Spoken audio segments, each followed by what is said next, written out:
जय श्री कृष्ण दोस्तों। अच्छे लोग अक्सर दुखी क्यों रहते हैं और पापी लोग सुखी क्यों रहते हैं? दोस्तों, आज हम आपके लिए एक प्रेरणादायक और ज्ञानवर्धक कहानी लेकर आए हैं। यह कहानी आपको सोचने पर मजबूर कर देगी कि अच्छे लोग अक्सर दुखी क्यों रहते हैं जबकि बुरे लोग सुखी दिखाई देते हैं। दोस्तों, कहानी शुरू करने से पहले अगर आप हमारे चैनल पर पहली बार आए हैं तो चैनल को सब्सक्राइब अवश्य करें। साथ ही बेल आइकन को ऑन करें ताकि हमारे हर नए वीडियो की सूचना सबसे पहले आप तक पहुंचे। अगर आप भगवान श्री कृष्ण के सच्चे भक्त हैं तो कमेंट बॉक्स में लिखिए जय श्री राधे कृष्ण। तो चलिए दोस्तों, बिना समय गवाए शुरू करते हैं आज की यह ज्ञानवर्धक कहानी। बहुत समय पहले की बात है। एक राजा था जिसका नाम अनंत था और उसकी रानी सुमेधा अपने राज्य में रहते थे। उनके 4 बच्चे थे, 2 बेटियां और 2 बेटे। उनकी बड़ी बेटी का नाम नेत्रा था और छोटी बेटी का नाम तारा था। बड़ी बेटी नेत्रा बहुत मेहनती और समझदार थी। वह घर का सारा कामकाज संभालती थी, भगवान की पूजा आराधना करती और गायों की सेवा में अपना समय बिताती थी। दूसरी ओर छोटी बेटी तारा ना घर का कोई काम करती, ना पूजा पाठ में विश्वास रखती और ना ही गाय की सेवा करती। फिर भी राजा और रानी अपने दोनों बेटों और तारा को बहुत प्रेम करते थे, लेकिन नेत्रा से नफरत करते थे। राजा के चारों बच्चे अब समय के साथ बड़े हो गए। राजा ने अपने दोनों बेटों का विवाह करवा दिया। इसके बाद रानी ने राजा से कहा, महाराज, अब दोनों बेटियां भी विवाह योग्य हो गई हैं।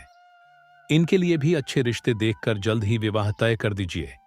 लेकिन ध्यान रखना, तारा का रिश्ता किसी बड़े और संपन्न परिवार में तय करना और नेत्रा का रिश्ता किसी साधारण परिवार में करना, क्योंकि नेत्रा को घर के काम, भगवान की पूजा पाठ और गाय की सेवा करना पसंद है, इसलिए वह साधारण घर में अधिक खुश रहेगी। फिर रानी ने राजा को दोनों बेटियों का रिश्ता तय करने के लिए भेजा। राजा ने पड़ोसी राज्य के राजकुमार से छोटी बेटी तारा का रिश्ता तय कर दिया और उसी गांव के एक गरीब युवक से बड़ी बेटी नेत्रा का रिश्ता पक्का कर दिया। राजा अपनी रानी को दोनों बेटियों के विवाह के रिश्ते के बारे में बताते हैं। जब राजा ने रानी को यह बात बताई, तब रानी सोचने लगती है कि नेत्रा की भगवान कैसे मदद करते हैं, क्योंकि यह पूजा पाठ बहुत करती है और गायों की सेवा भी करती है। लेकिन नेत्रा के भाई और भौजाई नेत्रा से बहुत प्यार करते थे, क्योंकि वह घर के कामों में उनका हमेशा साथ देती थी। वही तारा का स्वभाव अलग था। वह घर के किसी भी काम में हाथ नहीं लगाती और अपने भैया भाभी पर अपना रौब जमाती थी। फिर कुछ समय बाद राजा अपनी दोनों बेटियों का विवाह करवा देते हैं और जब राजा और रानी अपनी दोनों बेटियों को विदाई देते हैं, तब वे विदाई के समय तारा को बहुत सारी धन दौलत देते हैं और नेत्रा को कुछ भी नहीं देते। इसके बाद दोनों बहनें अपने अपने ससुराल चली जाती है। अब एक दिन तारा ने अपने घर पर शिव चर्चा का आयोजन किया, जिसमें उसने पूरे गांव के लोगों को बुलाया, लेकिन उसने अपनी बहन नेत्रा को आमंत्रित नहीं किया। जब गांव की औरतें तारा के घर जा रही थीं, तो उन्होंने देखा कि नेत्रा अपने दरवाजे के बाहर बैठी हुई थी। तब उन औरतों ने नेत्रा से कहा, नेत्रा, तुम्हारी बहन के यहां शिव चर्चा है, क्या तुम वहां नहीं चलोगी? तब नेत्रा ने कहा, मुझे तो बुलाया ही नहीं, मैं कैसे जा सकती हूं? फिर उन औरतों ने कहा, बुलाया नहीं गया तो क्या हुआ? वहां भगवान की शिव चर्चा है, तुम चलो हमारे साथ। फिर नेत्रा ने उनकी बात मान ली और उनके साथ शिव चर्चा में चली गई। जब तारा ने अपनी बहन नेत्रा को अपने घर में देखा, तो वह गुस्से से बोली, तुम यहां कैसे आ गई? मैंने तो तुम्हें बुलाया ही नहीं। खैर, अब जब तुम आ ही गई हो तो चुपचाप बैठी रहना और यहां वहां मत घूमना। इस तरह से तारा ने नेत्रा की गरीबी का मजाक उड़ाया। तारा की ऐसी बातें सुनकर नेत्रा का दिल टूट गया। उसकी आंखों से आंसू बहने लगे। वह मन ही मन हाथ जोड़कर भगवान शिव जी से प्रार्थना करने लगी, हे भोलेनाथ, क्या पूजा पाठ करना, घर का काम करना और गायों की सेवा करना गलत है? आखिर मेरी गलती क्या है? आप मुझ पर कृपा कब करेंगे? नेत्रा अपनी पीड़ा छिपाए भगवान भोलेनाथ से यही सवाल करती रही। इतने में शिव चर्चा पूरी हो गई। शिव चर्चा खत्म होने के बाद तारा ने भगवान का प्रसाद बांटना शुरू किया। उसने सभी गांव वालों को प्रसाद दिया, लेकिन नेत्रा को प्रसाद नहीं दिया। नेत्रा बिना प्रसाद के ही घर लौटने लगी। घर लौटते वक्त रास्ते में उसने सोचा कि जब मेरे बच्चे मुझसे प्रसाद मांगेंगे तो मैं उन्हें क्या दूंगी, उन्हें क्या कहूंगी। उसने सोचा कि मैं अपने मायके जाऊंगी और अपने भैया भाभी से बच्चों के लिए कुछ लेकर आऊंगी। ऐसा सोचते हुए वह अपने घर आ गई और उसने अपने पति और बच्चों से कहा कि मैं अपने मायके जा रही हूं। तब उसके पति ने कहा, ठीक है, तुम जाओ।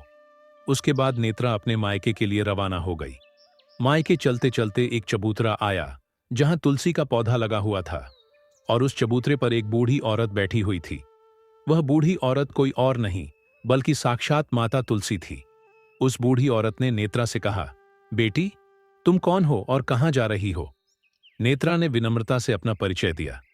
इस पर बूढ़ी औरत ने कहा, बेटी, ये तुलसी का पौधा सूख रहा है, इसमें थोड़ा सा पानी डाल दो और इस चबूतरे की साफ सफाई कर दो, इससे मुझे भी थोड़ी ठंडक मिलेगी। नेत्रा ने कहा, ठीक है माँ जी। फिर उसने तुलसी में जल डाला, चबूतरे की साफ सफाई की, उस बूढ़ी औरत को भी नहलाया और उनके पैर भी दबाए। फिर नेत्रा ने पूछा, और क्या काम है माँ जी? तब वह बूढ़ी औरत मुस्कुराते हुए बोली, नहीं बेटी, अब तुम जाओ, लेकिन लौटते समय मुझसे मिलकर जाना। नेत्रा ने कहा, ठीक है माँ जी। फिर नेत्रा वहां से आगे बढ़ गई। आगे चलते चलते एक शिव मंदिर आया। वहां पर एक बूढ़े बाबा चबूतरे पर बैठे हुए थे। वह कोई और नहीं, साक्षात भगवान भोलेनाथ थे। उन्होंने नेत्रा को देखकर कहा, बेटी, तुम कौन हो और कहां जा रही हो? तब नेत्रा ने उन्हें अपना परिचय दिया। फिर उस बाबा ने नेत्रा से कहा, बेटी, जरा इस मंदिर और चबूतरे की सफाई कर दो, यह बहुत गंदा हो गया है। नेत्रा ने विनम्रता से कहा, ठीक है बाबा जी। फिर नेत्रा ने उस मंदिर और चबूतरे की सफाई की, भगवान शिव जी की पूजा की और उस बाबा को नहलाकर साफ कपड़े पहनाए। उसने बाबा के पैर दबाते हुए कहा, और क्या काम है बाबा? तब बाबा ने प्रसन्न होकर कहा, नहीं बेटी, अब तुम जा सकती हो, लेकिन लौटते समय मुझसे मिलकर जाना। नेत्रा ने कहा, ठीक है बाबा। फिर नेत्रा वहां से आगे बढ़ गई। आगे चलते चलते थोड़ी दूर पर काली मां का मंदिर आया। वहां पर भी एक बूढ़ी औरत चबूतरे पर बैठी थी। वह कोई और नहीं, साक्षात मां काली थी। उन्होंने नेत्रा से कहा, बेटी, तुम कौन हो और कहां जा रही हो? नेत्रा ने उन्हें अपना परिचय दिया। तब उस बूढ़ी औरत ने नेत्रा से कहा, बेटी, यहां सभी पूजा करने तो आते हैं, लेकिन मंदिर और चबूतरे की साफ सफाई कोई नहीं करता, इसीलिए तुम इस मंदिर और चबूतरे की साफ सफाई कर दो। नेत्रा ने कहा, ठीक है मां जी। फिर नेत्रा ने मंदिर और चबूतरे की साफ सफाई की, मां काली की पूजा की और उनका श्रृंगार किया और उस बूढ़ी औरत को नहलाकर उनके पैर दबाए। उसने उस बूढ़ी औरत के पैर दबाते हुए कहा, और क्या काम है मां जी? तब बूढ़ी औरत ने कहा, नहीं बेटी, अब तुम जा सकती हो, लेकिन लौटते समय मुझसे मिलकर जरूर जाना। फिर नेत्रा ने उन्हें प्रणाम किया और आगे बढ़ गई। आगे चलते चलते वह एक नदी के किनारे जा पहुंची। वहां एक बूढ़ी औरत बैठी हुई थी जो साक्षात मां गंगा थी। उस बूढ़ी औरत ने नेत्रा से कहा, बेटी, तुम कौन हो और कहां जा रही हो? तब नेत्रा ने उसे अपना परिचय दिया। इसके बाद बूढ़ी औरत ने नेत्रा से कहा, बेटी, यहां लोग स्नान करने तो आते हैं, लेकिन इस नदी के किनारे की साफ सफाई कोई नहीं करता, इसलिए तुम इस किनारे को साफ कर दो। तब नेत्रा ने कहा, ठीक है मां जी। फिर नेत्रा ने नदी के किनारे की साफ सफाई की, उस बूढ़ी औरत को नहलाया और उनके पैर दबाए। उसने उस बूढ़ी औरत के पैर दबाते हुए कहा, और कोई काम है मां जी? गंगा मैया ने मुस्कुराते हुए कहा, नहीं बेटी, अब तुम जाओ, लेकिन लौटते समय मुझसे जरूर मिलकर जाना। इसके बाद नेत्रा एक फूलों से सजी हुई नाव में बैठी और नदी के दूसरे किनारे पहुंच गई। वहां से वह अपने मायके पहुंची। मायके में पहुंचते ही नेत्रा के भाई और भाभियों ने उसे देखा और वे बहुत खुश हुए। उन्होंने नेत्रा का दिल खोलकर स्वागत किया और उसकी खूब खातिरदारी की। वे उससे हंसते मुस्कुराते बातें करने लगते हैं। फिर रात में सब मिलकर खाना खाते हैं और फिर सो जाते हैं। सुबह होते ही जब नेत्रा ने ससुराल लौटने की बात कही तो उसकी भाभियों ने उसे एक लाल साड़ी और बच्चों के लिए कपड़े और खाने पीने का सामान एक थैले में रखकर दिया। भाभियों ने हंसते हुए कहा कि तुम बहुत दिनों के बाद आती हो, अब जल्दी जल्दी आया करो। तब नेत्रा ने कहा, ठीक है, अगली बार जल्दी आऊंगी। इसके बाद भाभियों ने नेत्रा को सामान से भरा थैला थमाया और विदा किया। फिर नेत्रा ने सबको प्रणाम किया और वहां से रवाना हो गई। वापस लौटते समय नेत्रा फिर उसी नदी के किनारे पहुंच गई। वह नाव में बैठकर नदी के दूसरे किनारे पर उतर गई। वहां उतरते ही उसे वही बूढ़ी औरत मिली जो साक्षात मां गंगा थी। फिर उस बूढ़ी मां ने नेत्रा से कहा, तो तुम आ गई बेटी? तब नेत्रा ने कहा, हाँ मां जी, मैं आ गई। फिर उस बूढ़ी मां ने नेत्रा को एक थैला दिया और कहा, बेटी, तुम इस थैले को अपने घर ले जाकर ही खोलना। तब नेत्रा ने विनम्रता से कहा, ठीक है मां जी। अब नेत्रा के पास 2 थैले हो गए। उसने दोनों थैले संभाले और ससुराल की ओर चल पड़ी। आगे बढ़ते हुए नेत्रा फिर उसी काली मां के मंदिर के पास पहुंची। वहां काली मां बूढ़ी औरत के रूप में बैठी हुई थी। उन्होंने नेत्रा से कहा, आ गई तुम बेटी? नेत्रा ने सिर झुकाकर कहा, हां मां जी, मैं आ गई। फिर काली मां ने भी एक थैला नेत्रा को देते हुए कहा, बेटी, इस थैले को तुम घर जाकर ही खोलना। तब नेत्रा ने कहा, ठीक है मां जी। अब नेत्रा के पास 3 थैले हो गए। उसने एक थैला सिर पर रखा और 2 हाथों में थामे और फिर आगे बढ़ी। थोड़ा आगे जाने पर वह भगवान शिव जी के मंदिर पहुंची। वहां भगवान भोलेनाथ बूढ़े बाबा के रूप में बैठे हुए थे। उन्होंने नेत्रा को देखकर कहा, बेटी, आ गई तुम? नेत्रा ने आदरपूर्वक कहा, हां बाबा, मैं आ गई। उस बूढ़े बाबा ने भी नेत्रा को एक थैला देते हुए कहा, बेटी, इस थैले को तुम अपने घर ले जाकर ही खोलना। तब नेत्रा ने कहा, ठीक है बाबा। अब रूपा के पास 4 थैले हो गए। अकेले चारों थैलों को उठाना उसके लिए मुश्किल था। इसलिए उसने अपनी पुरानी साड़ी निकाली और चारों थैलों को उसमें बांध लिया। इस तरह उसने उन थैलों को संभालकर उठाया और अपने ससुराल लौटने के लिए आगे बढ़ गई। थोड़ा और आगे बढ़ने पर वह तुलसी मां के पास पहुंची। माता तुलसी बूढ़ी औरत के रूप में वहीं बैठी हुई थी। उन्होंने नेत्रा को देखकर कहा, आ गई तुम बेटी? रूपा ने विनम्रता से कहा, हां मां जी, मैं आ गई। तुलसी मां ने भी नेत्रा को एक थैला देते हुए कहा, बेटी, इसे थैले को भी घर ले जाकर खोलना। नेत्रा ने कहा, ठीक है मां जी। अब नेत्रा के पास 5 थैले हो गए थे। वह इन थैलों को संभालते हुए धीरे धीरे अपने घर पहुंच गई। नेत्रा ने थैलों को नीचे रखा और थैले खोलने लगी। सबसे पहले उसने मायके से मिला हुआ थैला खोला। उसमें बच्चों के लिए सुंदर सुंदर कपड़े, खाने पीने की चीजें और कुछ गहने थे।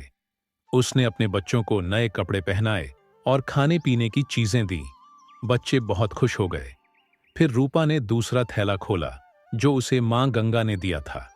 उसमें सोने और चांदी के आभूषण भरे हुए थे। इसके बाद उसने तीसरा थैला खोला जो उसे काली मां ने दिया था। उसमें 16 श्रृंगार का सामान था।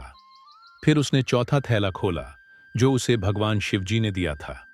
उसमें धन संपत्ति और सारी खुशियां भरी हुई थीं। आखिर में नेत्रा ने 5वां थैला खोला जो उसे माता तुलसी ने दिया था। उसमें चावल, दाल और 7 प्रकार के धान्य भरे हुए थे। अब नेत्रा के घर में किसी भी चीज की कोई कमी नहीं थी। उसका घर अब धन, धान्य और खुशियों से भर गया था। नेत्रा और उसका परिवार अब बड़े ही खुशी खुशी अपना जीवन बिताने लगा। एक दिन नेत्रा के मन में विचार आया कि क्यों न मैं भी अपने घर शिव चर्चा का आयोजन करूं। फिर यह सोचकर एक दिन उसने अपने घर शिव चर्चा का कार्यक्रम रखा। उसने पूरे गांव के लोगों को आमंत्रित किया और अपनी बहन तारा को भी आमंत्रित करने के लिए उसके घर चली गई। फिर शिव चर्चा के दिन तारा अपनी बहन नेत्रा के घर शिव चर्चा में पहुंची। जब उसने अपनी बहन नेत्रा का घर देखा तो वह हैरान रह गई। उसने देखा कि नेत्रा के घर में किसी भी चीज की कोई कमी नहीं है। इतनी धन दौलत देखकर तारा आश्चर्यचकित रह गई। उसने अपनी बहन से आश्चर्य से पूछा, नेत्रा, तुम्हारे घर में इतनी धन दौलत कहां से आई? यह सब कैसे हुआ? तब नेत्रा ने कहा, बहन, याद है जब तुमने अपने घर पर शिव चर्चा रखी थी लेकिन मुझे नहीं बुलाया था। फिर भी मैं बिना बुलाए तुम्हारे घर आ गई थी। लेकिन वहां तुमने मेरी गरीबी का मजाक उड़ाया और भगवान का प्रसाद तक मुझे नहीं दिया था। उसके बाद जब मैं तुम्हारे घर से लौटी तो रास्ते में मेरे मन में विचार आया कि जब घर पर मेरे बच्चे प्रसाद मांगेंगे तो मैं उन्हें क्या कहूंगी। तब मैंने सोचा कि मैं अपने मायके जाऊंगी और वहीं से कुछ लेकर आऊंगी। फिर मैं अपने मायके चली गई और मायके जाते समय रास्ते में जो भी घटनाएं हुईं वह सब तारा को बताई। यह सब सुनकर तारा ने नेत्रा से कहा, बहन, तुम भी मुझे प्रसाद मत देना और मुझे डांटो। तब नेत्रा ने मुस्कुराते हुए कहा, बहन, यह तो भगवान का प्रसाद है, इसे मैं सबको दूंगी और तुम्हें भी दूंगी। फिर भी तारा ने प्रसाद लेने से इनकार कर दिया और चुपचाप अपने घर चली गई। घर पहुंचने के बाद उसने अपने बच्चों से बात की और तुरंत अपने मायके जाने के लिए रवाना हो गई। फिर चलते चलते तारा को रास्ते में वहीं तुलसी माता मिली, जो चबूतरे पर बूढ़ी मां का रूप धारण करके बैठी हुई थी। उस बूढ़ी मां ने तारा से कहा, बेटी, तुम कौन हो और कहां जा रही हो? यह तुलसी का पौधा सूख रहा है, इसमें थोड़ा सा पानी डाल दो और इस चबूतरे की थोड़ी साफ सफाई कर दो। तारा ने उनकी बात अनसुनी करते हुए कहा, अरे, तुम्हें दिखाई नहीं देता? मैंने इतनी महंगी साड़ी पहन रखी है, अगर मैं यह काम करूंगी तो मेरी यह साड़ी गंदी हो जाएगी। ऐसा कहकर तारा आगे बढ़ गई। थोड़ा आगे चलने पर तारा भगवान शिव जी से मिली, जो बूढ़े बाबा के रूप में बैठे हुए थे। उन्होंने भी तारा से कहा, बेटी, इस मंदिर और चबूतरे की साफ सफाई कर दो। तब तारा ने चिढ़कर जवाब दिया, मुझे काम करने की आदत नहीं है और वैसे भी मेरी साड़ी गंदी हो जाएगी।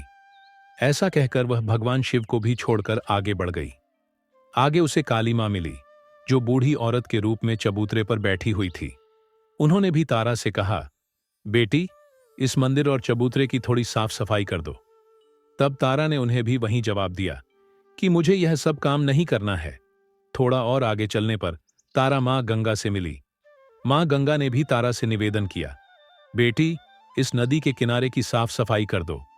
तब तारा ने गुस्से में कहा, मैं यह सब काम करने नहीं आई हूं, मुझे जाने दो।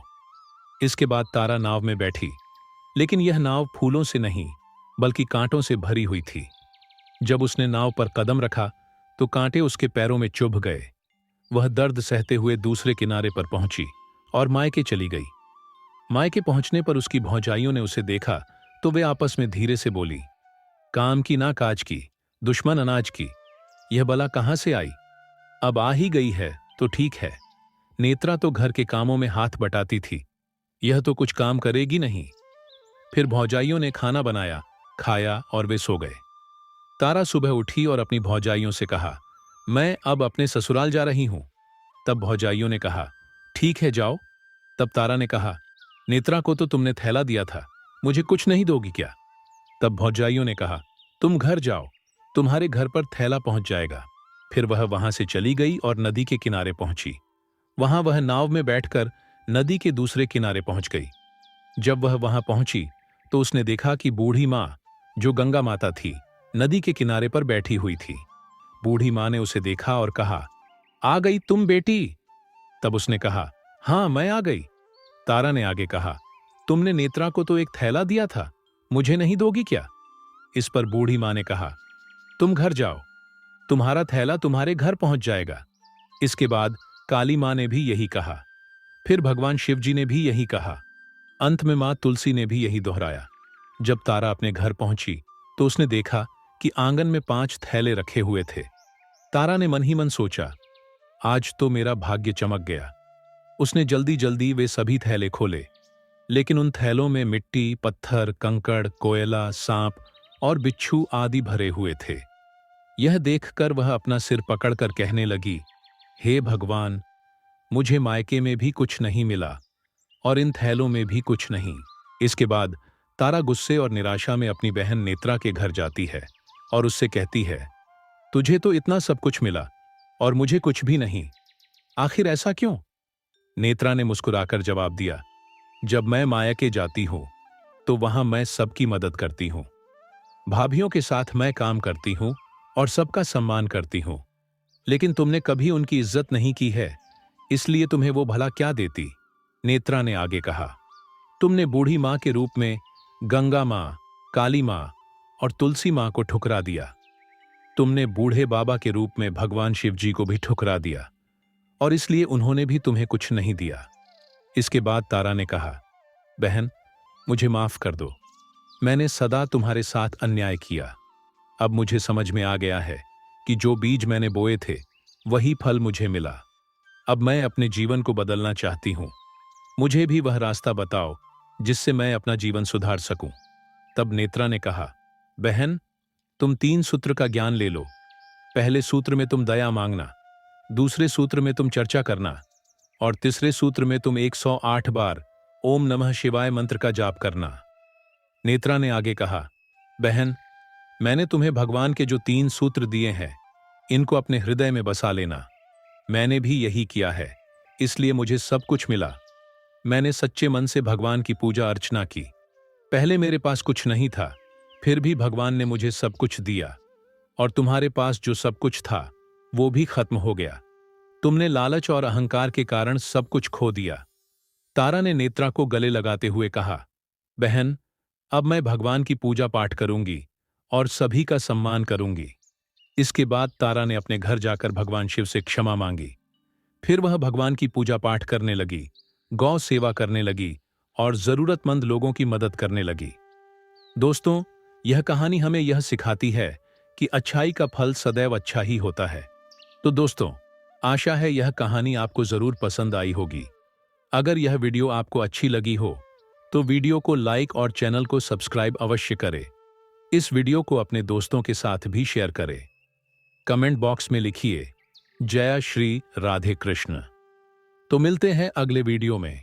तब तक के लिए आप अपना ख्याल रखिए। धन्यवाद।